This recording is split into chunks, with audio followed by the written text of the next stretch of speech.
Salam and peace. You're watching Muslim Network TV.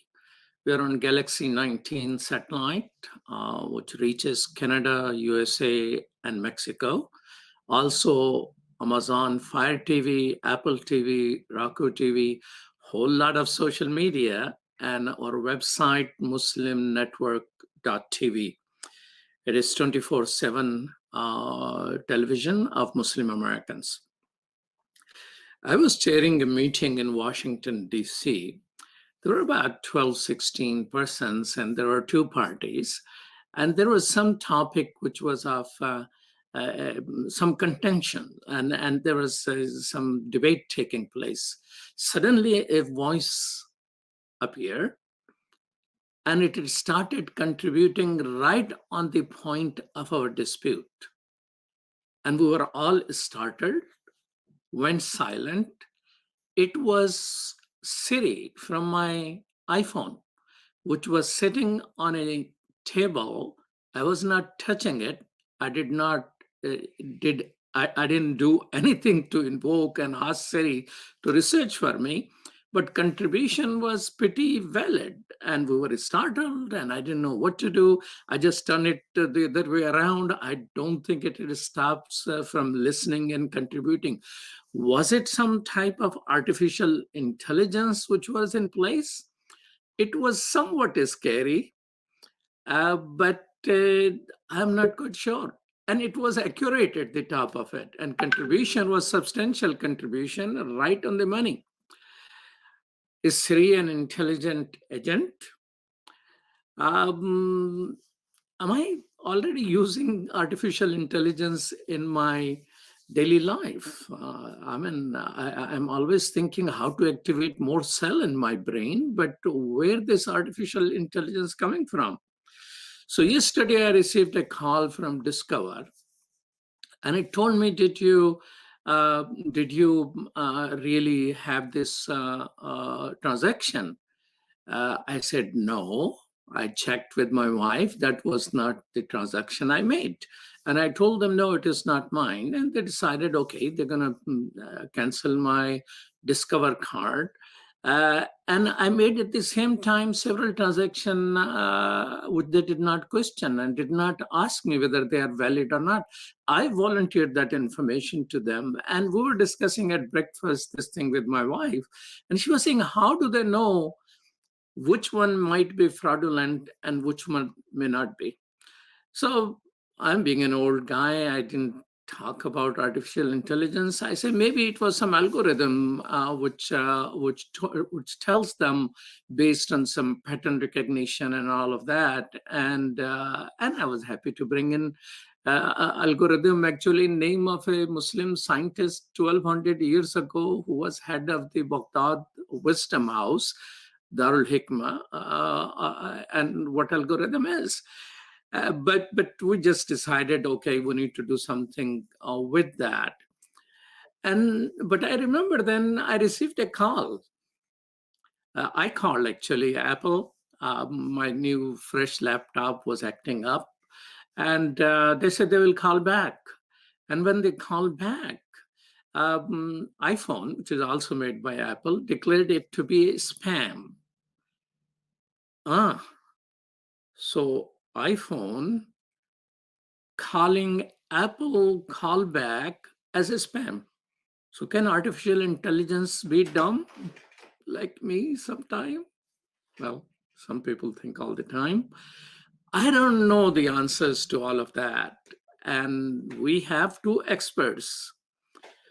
One teaches, one practices. And we will have an amazing conversation about theory and practice of it. One is a graduate from American University, one from Japanese University. Wow, some conversation. Dr. Yasar Ayaz, welcome to Muslim Network TV. Thank you for inviting me. Shahid Qamar, welcome to Muslim Network TV. Salam and peace to you.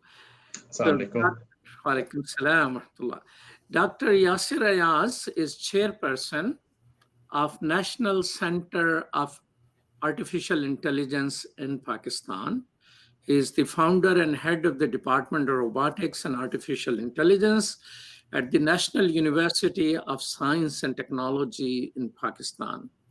The department offers master's and doctoral degrees in the field of robotics and artificial machine engineering. And Dr. Shahid Qamar is a clinical research specialist at Kentucky Spinal Cord Injury Center at the University of Louisville, USA, and teaches at Johns Hopkins as well. He conducts research on spinal cord injury using artificial intelligence and machine learning. Let's start with Dr. Shahid Qamar. So you are using artificial intelligence right now for a spinal cord injury, and you're not a physician. So how this all is happening? Thank you so much, Malik Mujahid Saab. It's an honor to be here with you and with Dr. Yasar Ayaz. It's the first time I'm speaking at your TV channel, and it's really an honor to share my few cents about the subject. Basically, I'm not a physician. I had a PhD in physics, but I don't do research anymore in physics. So during my PhD program, I learned a few techniques in AI and machine learning. And then when I got a postdoc, I got a research project in cancer, in drug discovery and drug designing. And eventually we ended up in doing some AI work on that area too. So recently I joined Spinal Cord Injury Center. So what they do, they do some stimulations, and they try to, when you have a spinal cord injury, there's a disconnect between in the bone. So there is no current flow. So they do some stimulation to make this connection. Once they have the connection, then your brain can transmit the signal. So we are trying to understand how we can use AI to make that connection. So basically, if you can take that signal direct from the brain and regenerate it using AI, and then you can make that connection. It's a difficult concept, but we are trying to regenerate the signal using AI. Well,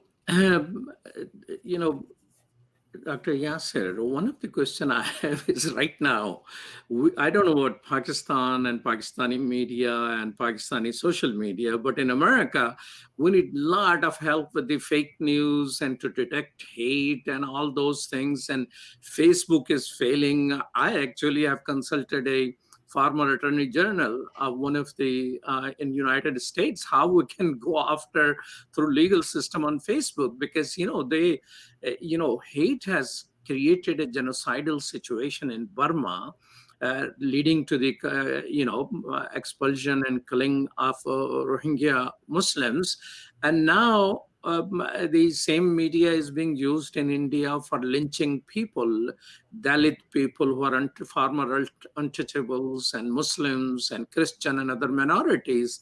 How artificial intelligence is being used by these social media mega players in their support, and why it is failing to stop the fake news and hate? So first of all, the thing is that hate and fake news have existed for a long time. Of course, when newspapers were in print, we did not find a lot of such news in print because anybody publishing in a printed newspaper had to be responsible for what they're writing. But of course, in general public, in the word that spreads, people could spread a lot of false rumors about other people and generate hate. Social media has given them an amplifier with which they can reach a far more number of people compared to what they could, before social media was in their hand. But at the same time, it has made them more traceable. Because say if a person has the hate element, it's more likely that it's not possible that the person should, clearly speak hate speech all the time in his general life and would be totally quiet about that on social media. So to understand which elements are hate elements and who is speaking hate, who is spreading hate, has also become more traceable with social media. Because like with text and data mining, this is a branch of artificial intelligence, it's possible to trace some types of speech. And I know, for example, that there are PhD level projects in UK in which the British Muslim Heritage Council is also involved, and University of Manchester Metropolitan is working on this. So I know some of the researchers, I've helped them a little bit in this, that if there is hate speech content on social media, so how to detect that, and also to, like, because Facebook now offers translation and other services like that, it could be possible to pick that up.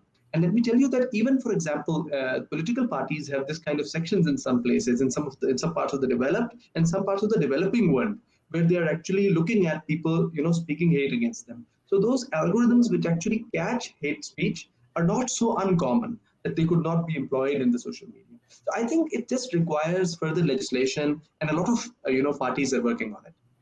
So, but legislation is one thing, which depends on human speed and human intelligence. But how artificial intelligence could be helpful in this area? So, artificial intelligence has a branch called text and data mining. So, first of all, for example, if we are speaking right now, so to tell what's being said while the person is speaking, because hate speech will not always be in written form. So, if some person is making a video in which there is hate speech, we have algorithms which can understand the languages. So, we can understand English, we can understand Urdu, and all this is possible through artificial intelligence to listen to the words and to convert them into text, and which this text could then be used to match up with relevant keywords which could actually be connected with hate speech. This is the simplest form. And then, of course, like, there could be meaning, like few words, just the occurrence of a word may not imply presence of hate, but maybe coexistence of a pattern of words may imply that. And then how frequently they occur and stuff like that. So the text and data mining is the branch, and also NLP, the natural language processing, both are branches of artificial intelligence. So in social media, of course, that there is one app that we download in our phones with which we just use social media. There are other apps of social media with which you can, for example, automatically post some content, right? So like we've also built robots that could post some content for you if you wanted them to. You could just tell the robot and it could post for you, right? So similarly, there are other apps which give you access to the text and other kinds of stuff available there for research. So you could use that for detection of this kind of hate speech using text and data mining and natural language processing.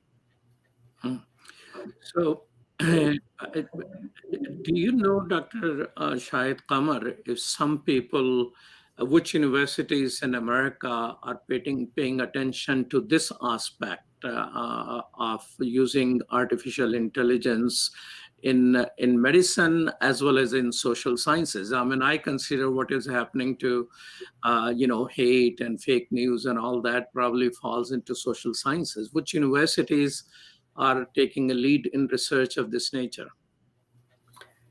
Let me give you a little bit of example. When I came to US in 1995, the nanotechnology was the buzzword at that time. And most of the funding was going towards those people who are using nanotechnology. These days, whenever you write a proposal, they are looking for if you are using artificial intelligence or not. So most of the universities, they are gearing towards that direction, either in science, medicine, engineering, social science, you name it. So the leading university, of course, of all Ivy League and all the big universities, they are on AI for a long time. But now the mediocre universities, like they have a population, 20,000, 30,000 students, or even 15,000 students, the mediocre universities, they are going towards that direction too. So AI is becoming, in fact, the major component of the academia these days here. So they are starting this AI from high school and college and the universities, and even they are starting the certification. All the university, they are starting, more or less, they are starting certification.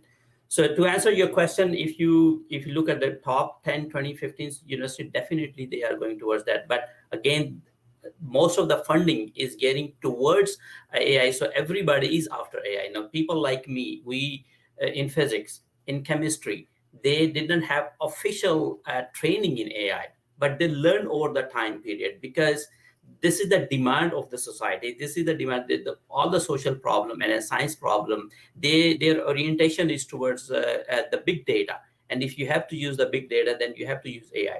If you have to use AI, then you need funding. And if you need funding, then you have to write a proposal which address your local problem. which you can use and solve the local problems. So most of the universities now are going towards this direction. For next, I think next 10 years, definitely, this is the field. You're watching Muslim Network TV. This is Imam Malik Mujahid, and we'll be right back after these messages.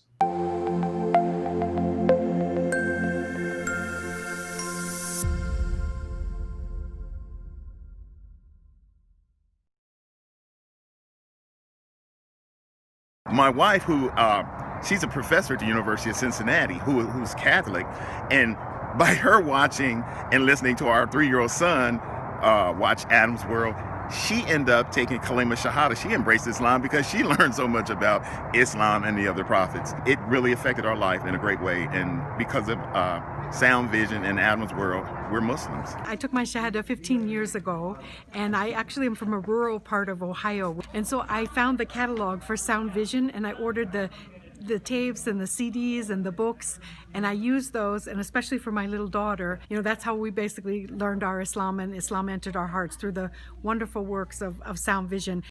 Okay, assalamu alaikum, brother. I just want you to know that I love the Sound Vision website, that a lot of times when I'm looking for information, especially as it relates to homelessness, domestic violence, and women issues, I go to that website, and then I see what you've written, and then I copy and paste it and spread the word, because the wisdom is there. So I can't do any better than what Sound Vision has already done. Sound Vision is our survival guide. It is the organization that provides skills for Muslims how to survive and thrive in this community here in the US. Assalamu alaikum, my name is Anam, I'm in 11th grade, and I grew up with Adam's World, and what it taught me was unity, respect, and love for the Muslim Ummah. Adam's World is the greatest show ever made. Take me to the Kaaba, man. I love that puppet.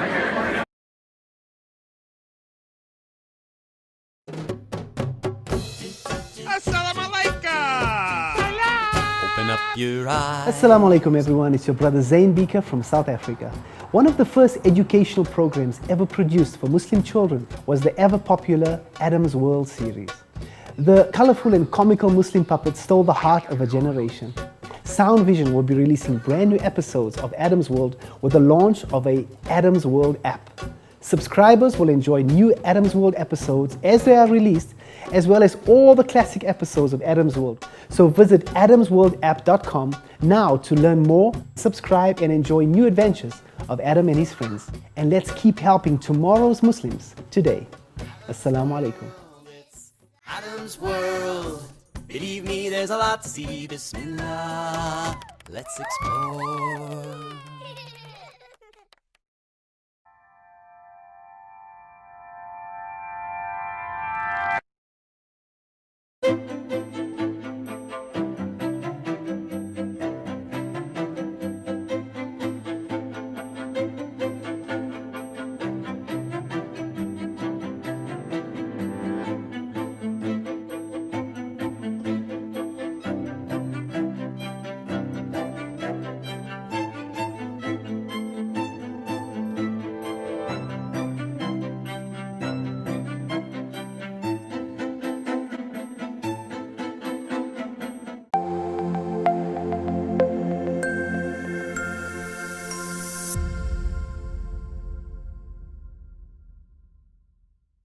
Welcome back to Muslim Network TV, and we're talking about artificial intelligence. So in America, you're saying this, since money is going in that direction, almost every university is getting involved in that. There are different types of universities, and I would like to come back to a situation in Pakistan. Are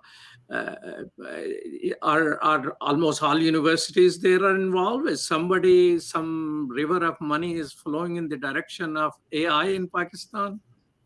Well, people have realized the need for artificial intelligence, and over the years, different funding organizations had started funding research projects in artificial intelligence. The direct education in AI, the degrees with the name of artificial intelligence, are just a recent, invention. Like, I think that the first most relevant degree probably was from my department when I came back from Japan in 2009 and started the degree of robotics and intelligent machine engineering. So that has direct courses of artificial intelligence, and we directly teach how robots and intelligent machines can work and how they can think and stuff. And then as things evolved and we started the National Center of Artificial Intelligence, then we've designed degrees with the pure name of artificial intelligence. So not just focusing on robots, but focusing on all other aspects of artificial intelligence as well. So, and in the National Center of Artificial Intelligence, there are 6 universities in Pakistan combined together. And these have been selected by the Higher Education Commission of Pakistan through competition, that by seeing which universities are doing what research in AI, what their capability is. So once they've identified the top universities, they've funded them to build specialized facilities and also to run academic programs in AI. So these 6 universities are launching simultaneously a standardized national program in AI. And there are other universities who've taken initiatives on their own, like there's a university called FAST National University. They've taken an initiative, a number of other universities who've introduced programs in AI. But I agree with Dr. Shahid that this is a global trend, actually. So not just Pakistan, you see the same thing in India, you see the same thing in other regions of the world.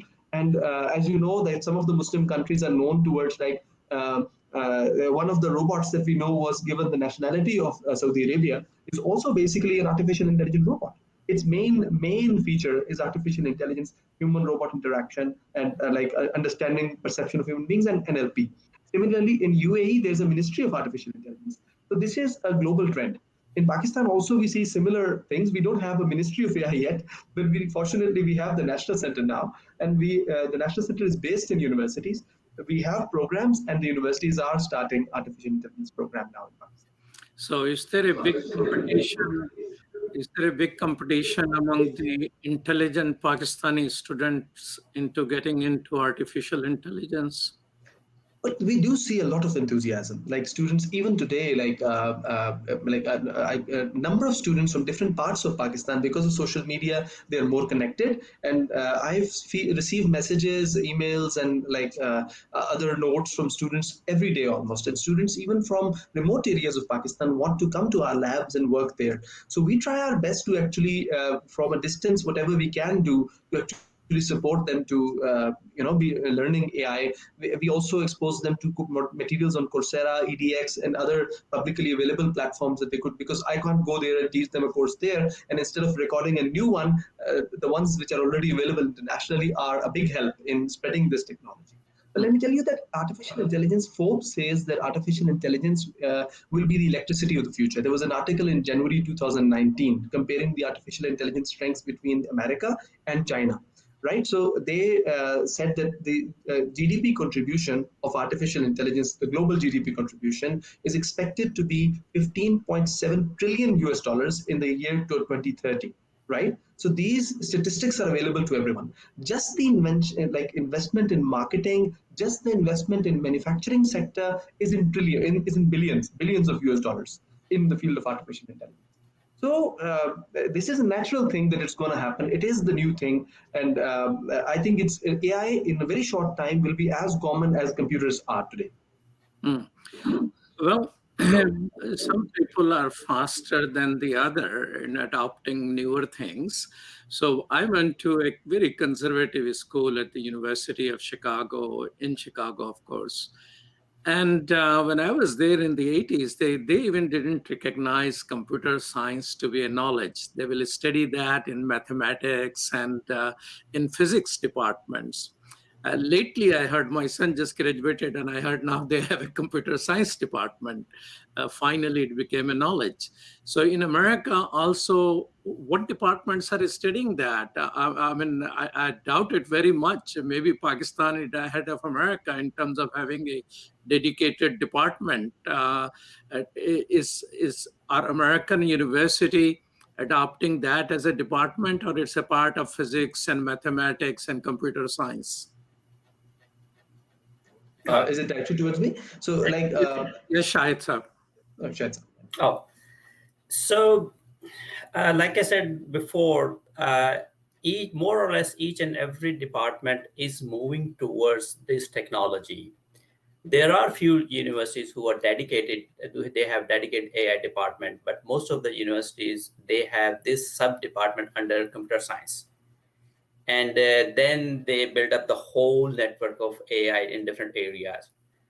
But these numbers are small. The major chunk is going to a little bit of every department. For example, my niece, she is doing PhD in psychology. So now they are using big data and AI in psychology. My another niece, she is HR of some big company in New York. They are using AI, how they can retain their customer using AI. So people, they are using artificial intelligence in different areas, and that universities are going towards that direction where they will be having independent AI department. But at the moment, most of the department are under computer science, but very few universities have dedicated research and dedicated AI department. So to answer your question, yes, there are some department, but mostly under computer science. But for example, I would say 10% have dedicated AI department, 20, 30%, 40% have AI under computer science, and the rest of are there doing their own research. Like physics department have AI, chemistry have AI, mathematics have AI. So because there are not whole lot of trained faculty available, that's the one problem. Physics department, they just can hire a faculty member having PhD in physics. So that is another problem. So once you have PhD degree in artificial intelligence, then you can find a job in AI department. So this is a imbalance between the available mindset and the job, the number of job. But people are using, like I am using, there are so many people, they are using artificial intelligence, even they are not in computer science or in AI department, but still they are using it. Dr. Yasar Ayaz, my apologies. Comparing Japan and China, are they going with the dedicated departments more, or making it a sub-department in terms of instruction and teaching of this subject?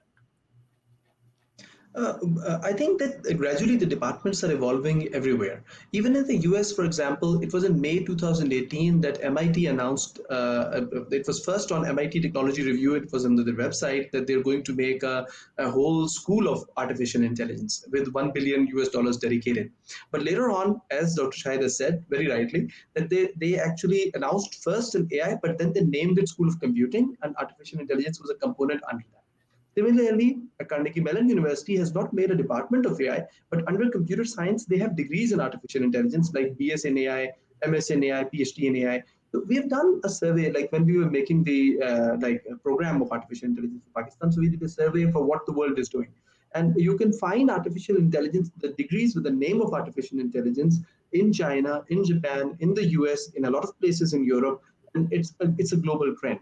So of course, some people have slightly different names, like there is a for example, machine learning department is there in Carnegie Mellon University, and it has existed for a long time, not just recently. But then CMU is known as a very computer science dominated university and one of the leading schools in computer science and robotics in US. It started offering robotics degrees as early as the 70s, the oldest school in US to actually do that.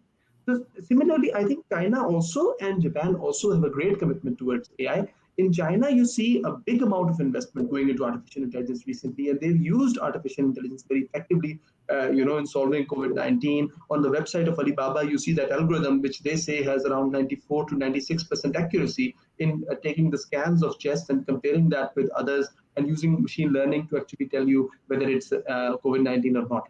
So the programs are there in every part of the world. It's not like they are common in every university, but gradually they're evolving. Similarly, the other trend also, it's not that it's right now it's in separate departments and with time it's going to just separate out. No, not just that. AI is going to be a technology that everyone is going to need. You will have to teach using artificial intelligence effectively, even to medical practitioners. You're going to have to teach this to engineers. You're going to have to teach this even to people, for example, astronauts. they're going to need how to, some sort of training on how to effectively use artificial intelligence. People who are fighting crime are going to need it for sure, and very extensively. So similarly, because AI tools are going to go into everything. So I think both trends are there. Actually, in Pakistan, the number of departments introducing artificial intelligence as a component is so far lesser as compared to the pure AI people who want to make something because they realize how big AI is. But other departments take time to catch up. So compared to that, in the developed world, because you see the applications of AI are already there, right? In many things, they're already getting integrated. This is why AI awareness in other departments is more. So yes, to address the main question, in China and Japan, you see similar trends in artificial intelligence. They are starting to offer courses of AI definitely in departments. Some degrees are also evolving, and with time, I expect the names of departments with artificial intelligence are also going to evolve. I want to talk a little bit about the harm of artificial intelligence. I remember I'm a human rights activist, and MIT was collaborating with 3 Chinese companies who were also involved using AI, artificial intelligence, in the surveillance of Uyghur groups there. And after a little bit longer campaign, finally MIT agreed to stop that collaboration. And so that brought to us how artificial intelligence, just like any technology, could be used for good purposes, and also areas which are either problematic or outright dangerous. So are there some ethical aspect, some conversation about ethics of using artificial intelligence is developing in somewhere?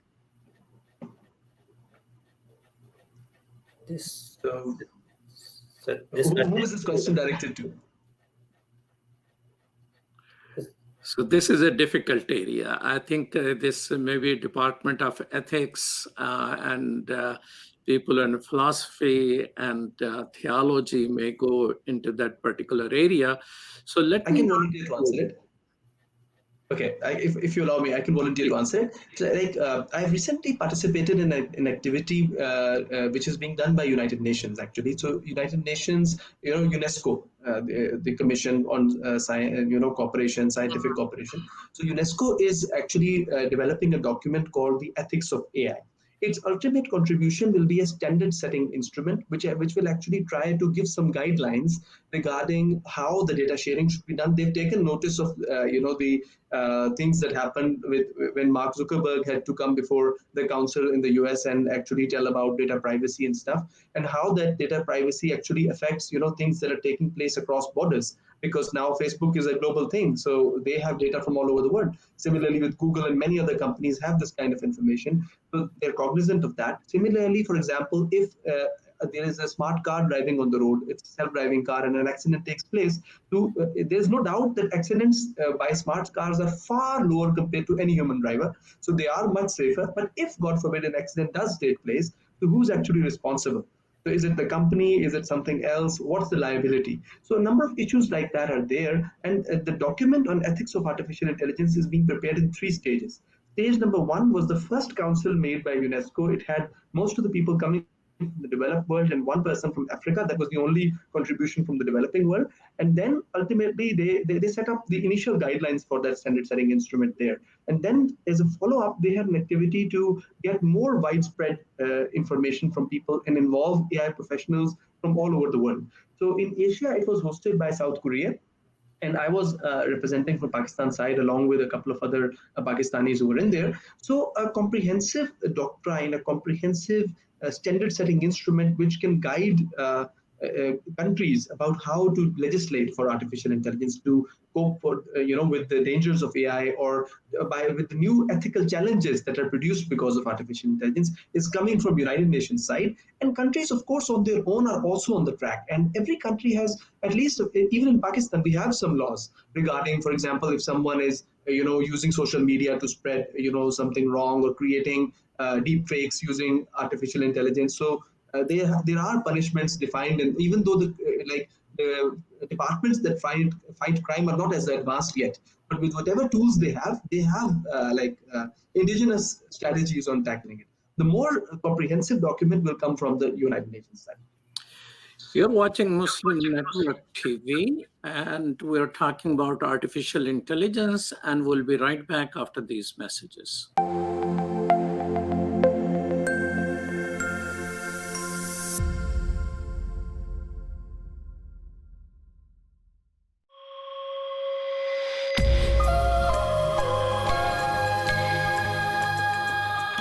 What was it like when you started this network out, when you started Sound Vision those many years ago? After 9/11, one lady called me and she says, what is your channel which I can watch? And I say, I'm sorry, we don't have a channel. And you know what she said? She said, then how America will know about you? SubhanAllah. Anything you want to say to the people who are watching? We had one sister who messaged that she grew up on Sound Vision. What do you say to the people who have been long supporters? Thank you. Thank you. It is because of you we are able to do all of that. So the generation of Adam's world, you need to take it over for the next generation. And that's my invitation to you. So keep telling everybody where to watch. They can watch it on Galaxy 19 satellite, Amazon Fire TV, Apple TV, or easy thing, muslimnetwork.tv, or our YouTube channel, or our Facebook channel. And with your help, inshallah, ladies, the one who called me, what channel should I watch Muslims on? Answer is here and now.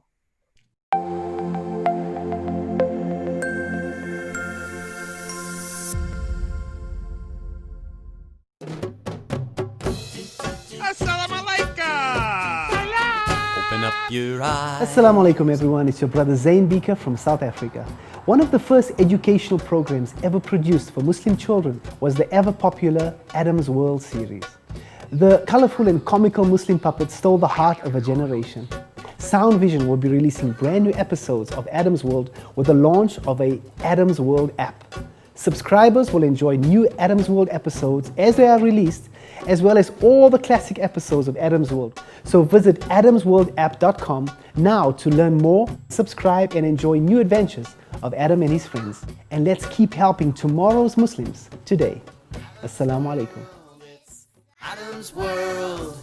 Believe me, there's a lot to see. Bismillah. Let's explore.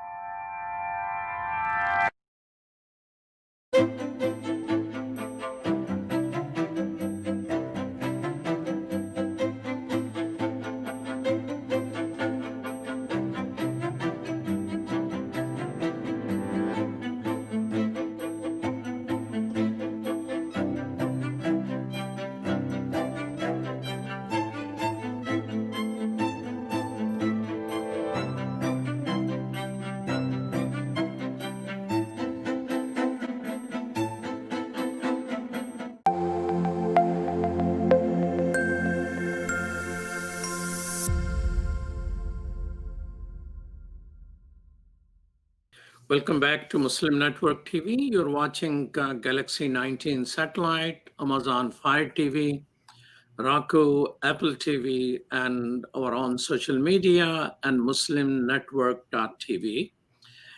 I read, a great deal that algorithm is playing a major role in artificial intelligence.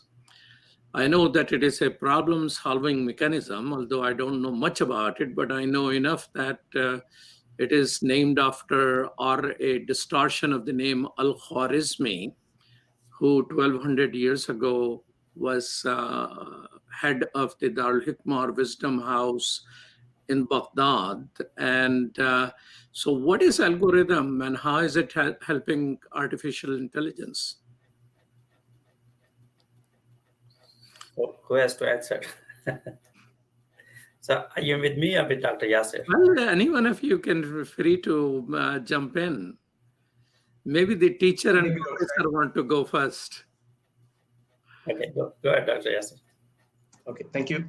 So algorithms are basically like, you see, when you write codes on computer, so the strategy with which the code is written or the pattern in which the code actually works is called algorithm, right? So that's a very informal definition, but it would be easy to understand. So algorithm, of course, predates artificial intelligence, and artificial intelligence, of course, the field itself is a set of algorithms. So algorithm is a broader classification in which there are artificial intelligence algorithms, which is a smaller classification.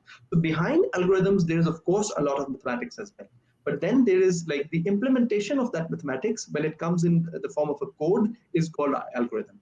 So definitely algorithms, the study of algorithms is behind that. Similarly, computers are behind that. And if you ask me, I'd say that this is exactly the direction in which computers were destined to go from the beginning, from the time that they were invented. Because computers are computing machines, they are thinking machines, right? So like it was just a matter of time until we invented those algorithms that could be. Okay. So Dr. Shahid, Qamar, I read somewhere that you are using artificial intelligence to monitor schools. You run about 12 schools in Pakistan. How you're using artificial intelligence to monitor students or schools or teachers? Well, one of the things which I went to a village in Pakistan for schooling, and our teachers were excellent. They will show up on time, actually before time. But just about a mile away from there, teacher will hardly show up to teach.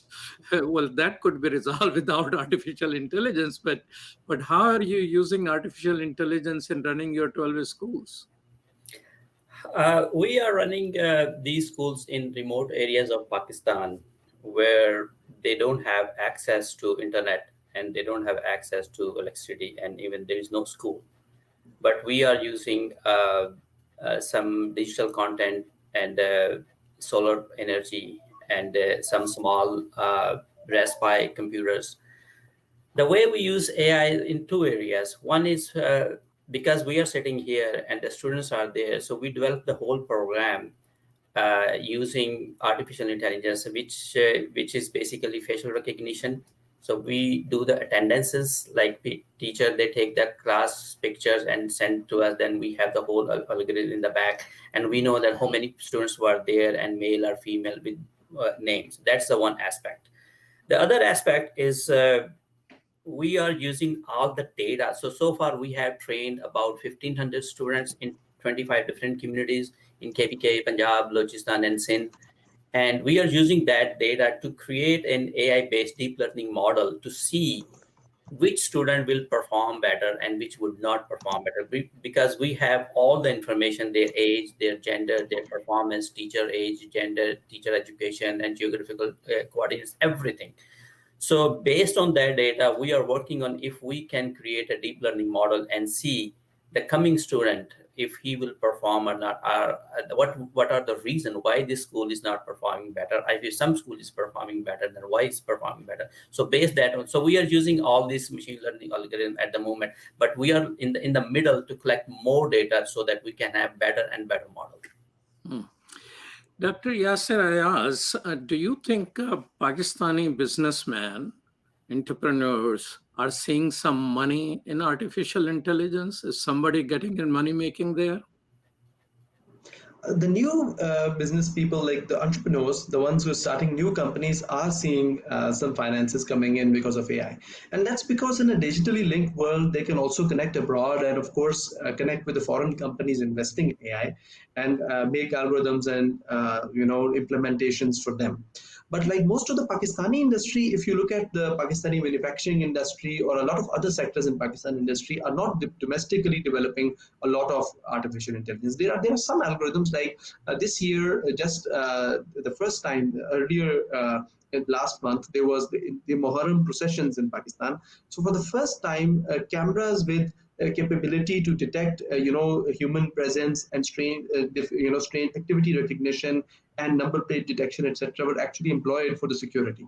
So in the mainstream, right? So, but like other than that, you don't see them very like frequently in different places. In the US, in China, and other places, you see them employed more frequently. The young entrepreneurs who are making money from this kind of stuff are mostly, making money from abroad.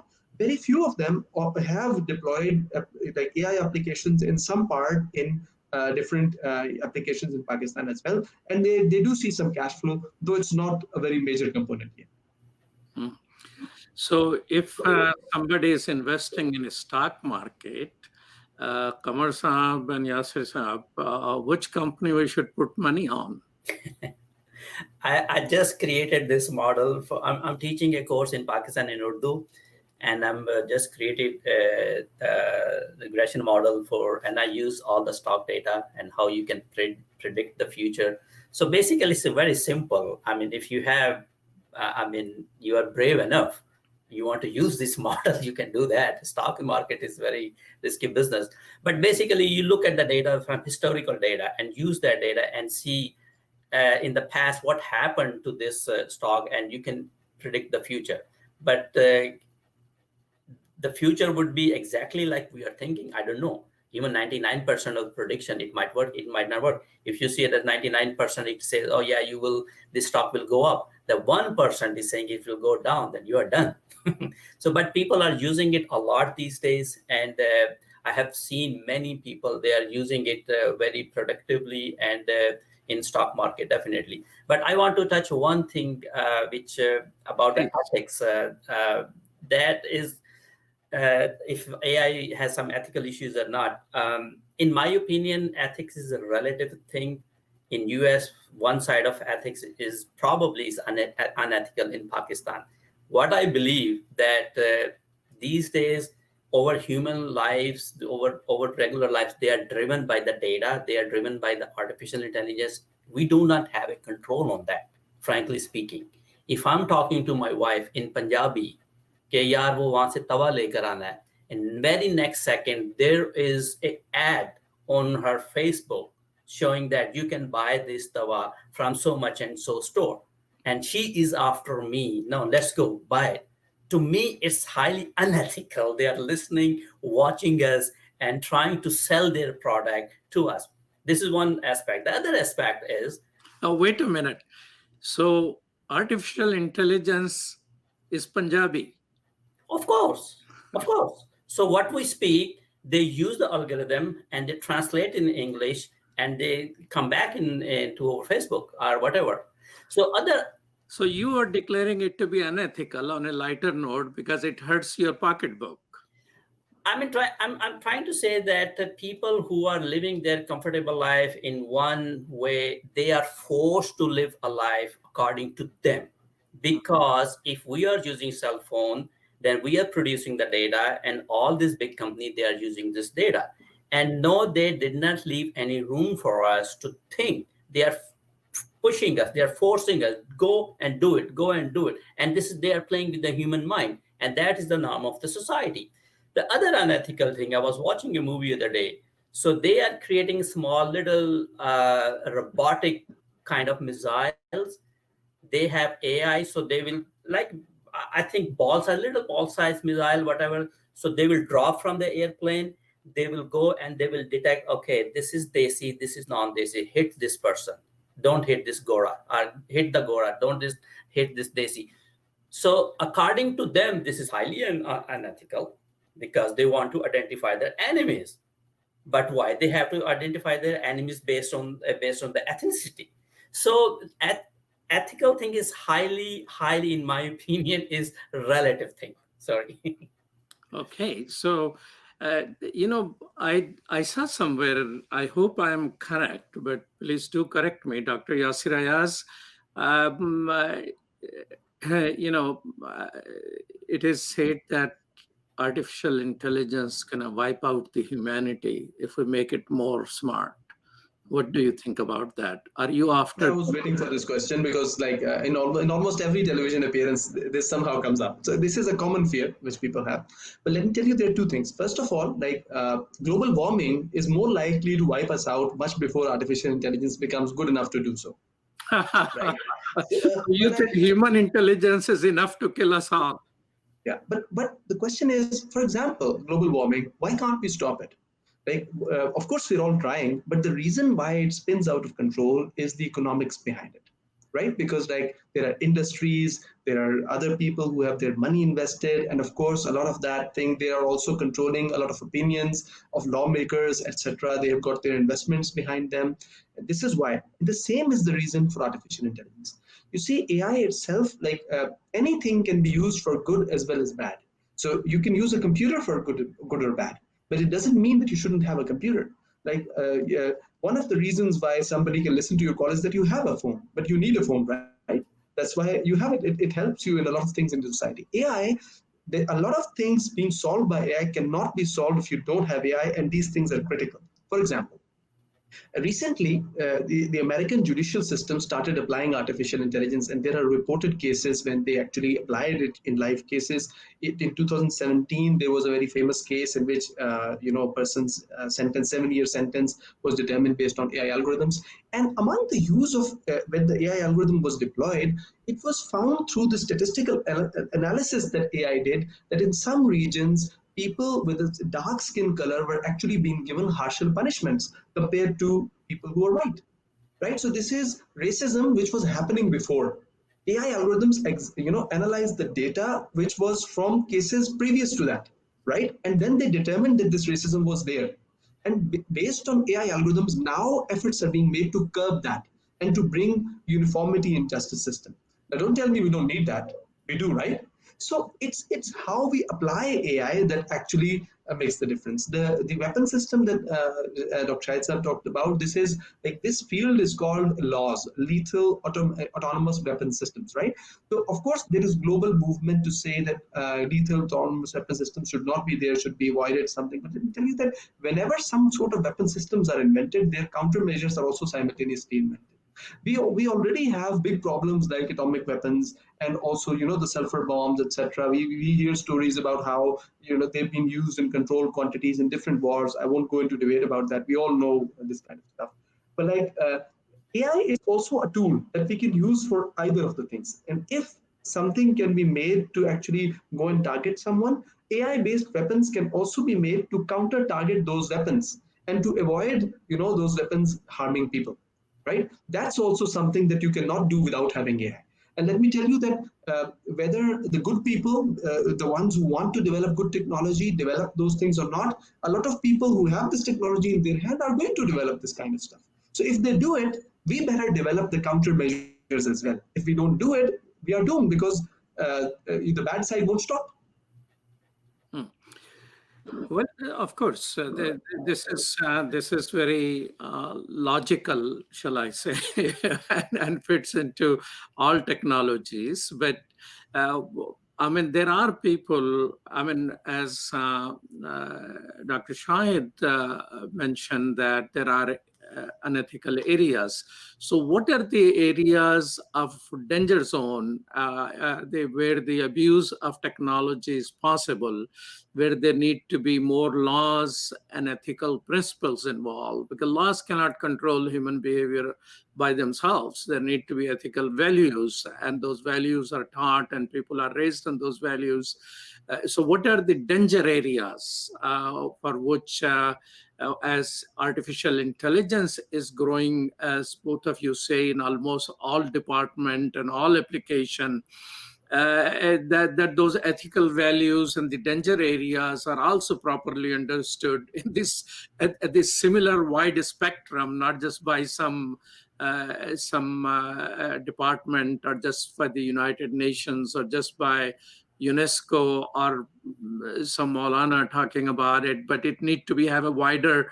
So how do we bring those ethical principles to catch up and those laws to catch up to the level that we do not allow a technology which may not remain completely in human hand, because artificial intelligence itself, creating artificial intelligence, may no longer be in the control of human beings who are defining algorithms. So who is that targeted towards? Towards me? Well, Okay. both of you I can are volunteer to so answer. humble Yeah. that you So, keep, deferring to each other. I mean, just pick anyone. So I just will yeah, take so two minutes. Sorry, please. sorry. Go ahead. Sure, no, no, Shahid, please. I'll just take 2 minutes, and this is my own thesis, and I'm convinced that this ethical issues or whatever the danger, it would be ongoing struggles till the last day. They would not solve it, because if they solve the problem, the world's problem, then they will not make money. One thing. The second thing is, we have seen from the day one that whenever there is a discovery or there is invention or there's a technology, there are two things in their mind. One is to make human life better, and the second is to make more money. And unfortunately, to make more money comes first, and make human life better is the second. And we have seen it here in US, that sometime we have seen that when it comes to making more money and making human life better, especially in drug discovery and drug design, we know that this drug will have side effects down the road, but we did not pay attention. And FDA passed the drugs, and after 10 years, they know, oh, it has the side effects. So this is my thesis. This would be ongoing struggle. We have to live with this, just like we have to live with the other weapons. What do you think? In the United States, cannot they control the guns law? They can do that, but they do not want to solve the problem. If they solve this problem, the huge industry will be gone. So it will happen. Same thing will happen with artificial intelligence. If we come to that point where it will harm the human society, they will not stop it. My big fear is, frankly speaking, that maybe in a year, 2 years, Dr. Mujahid, Dr. Yasar, Dr. Shahid Qamar would be here, but they would not be Dr. Shah. It would be robots. We would be talking to each other just like we are talking, but it would not be me. I would be gone. My another fear would be my grandson. At one point, he say, "Oh, I miss my grandfather, Dr. Shahid Qamar." Oh, no problem. Give me his picture. So here is a robot. Here's a Dr. Shahid Qamar, and that person will be living with them as a robot. It will have same flesh and blood and thought process and speaking. Everything would be same, but there's soul in your skin. That is my big. Well, that reminds me of some films which I have seen. Film sometime is ahead of science in terms of depicting, because that's easy to create a drama. Well, we are at the end of our program. We ran out of time, and I'm just getting started. I got half of my questions is still there. But last question to you, Dr. Yasar Ayaz, if some young people are watching our show, they want to get into artificial intelligence and they're in school, what are the courses and subject matter they should start following? They could start coding, learning to code using Python. And like for Python, there are books available which teach Pythons to people as early as fourth graders, right? So they can start with that early, right? Similarly, they should actually focus a little bit on mathematics, because eventually machine learning is statistical analysis in some way. It's just that computers make it much more powerful to draw meaningful conclusions in a faster way.